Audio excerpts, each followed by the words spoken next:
Grace and peace to you in the name of our Lord Jesus Christ, and welcome this morning to worship. We are delighted that each and every one of you is here worshiping with us today, whether it's here in the sanctuary or worshiping at home. We are glad that you are part of our church family this day. Have a few announcements to lift up this morning. First of all, I want to remind everyone to please find the Who's Who pad in your pew. If you'll fill it out, let us know that you are here this morning. Also, if you have a prayer request this morning, you can find a card that looks like this in the pew in front of you.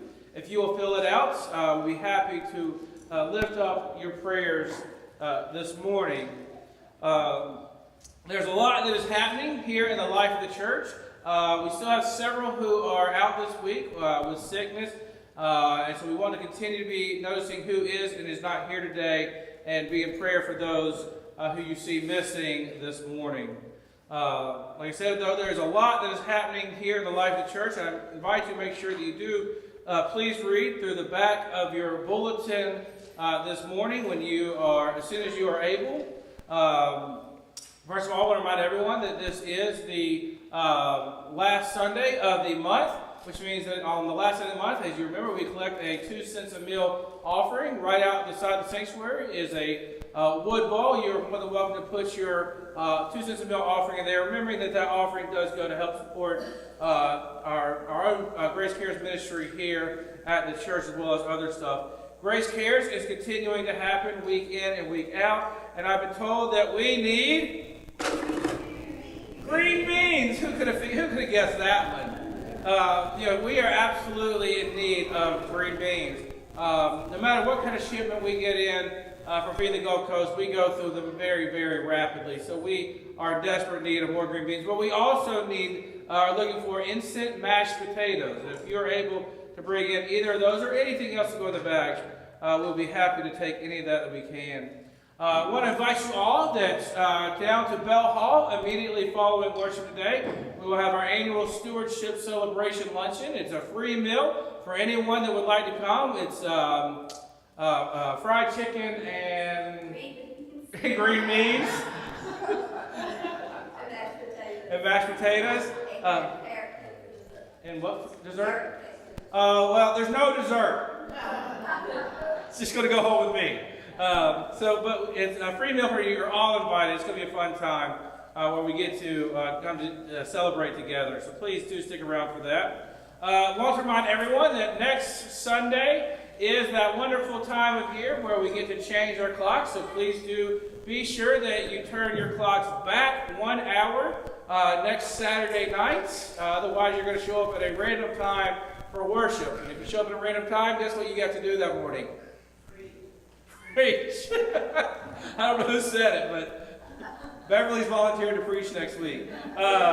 So yes, that is next Sunday. And so you're definitely all encouraged and invited to be a part of that. Ronnie, I believe you have an announcement this morning.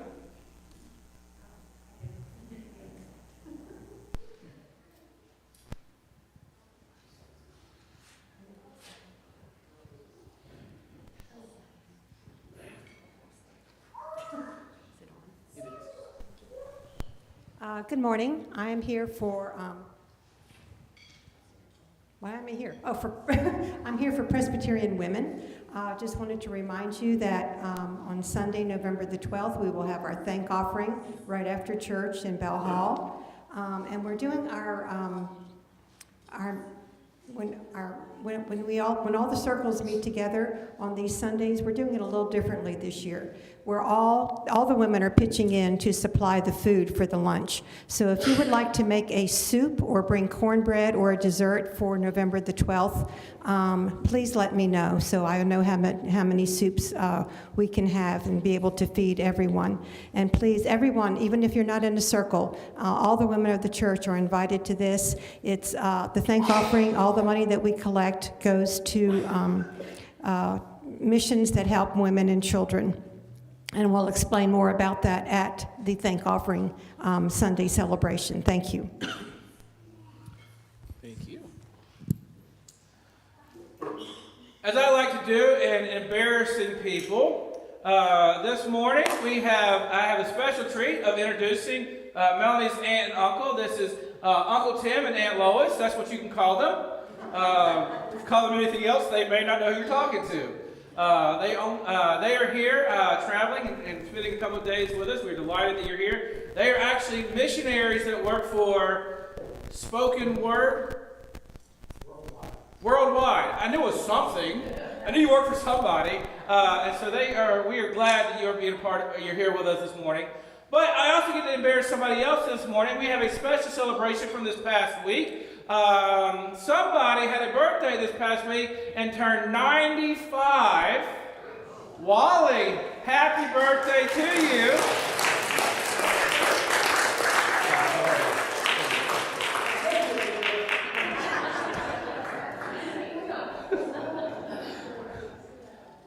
What you don't know is that Wally was here at Trunk or Treat, which thank you to everyone that showed up to be a part of Trunk or Treat. We estimate we had about 2,000 guests here with us for that evening, and Wally spent the entire evening serving hot dogs. So what do we say? Age is nothing but a number. But thank you to all. Happy birthday, or belated birthday to you, Wally, this morning. Now I'm going to turn the microphone over to Ms. Joyce for Operation Christmas Child.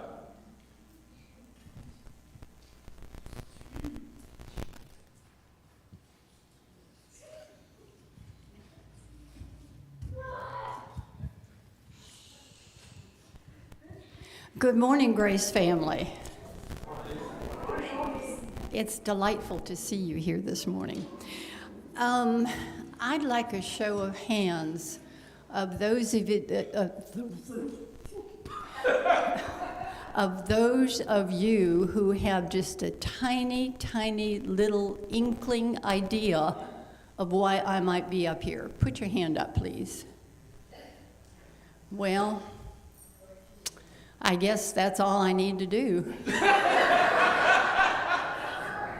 Oh, on second thought, though, Jim, we have a slide. There it is. Ooh, that turned out good, Jim.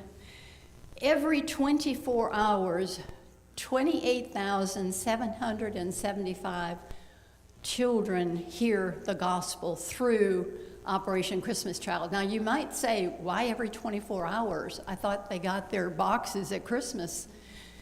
No. Can you imagine the idea of transporting and delivering over 2 million boxes 3 days before Christmas? It doesn't happen. Not only the logistics of it, but also the fact that so often these countries will keep their items in the Latest Journey program.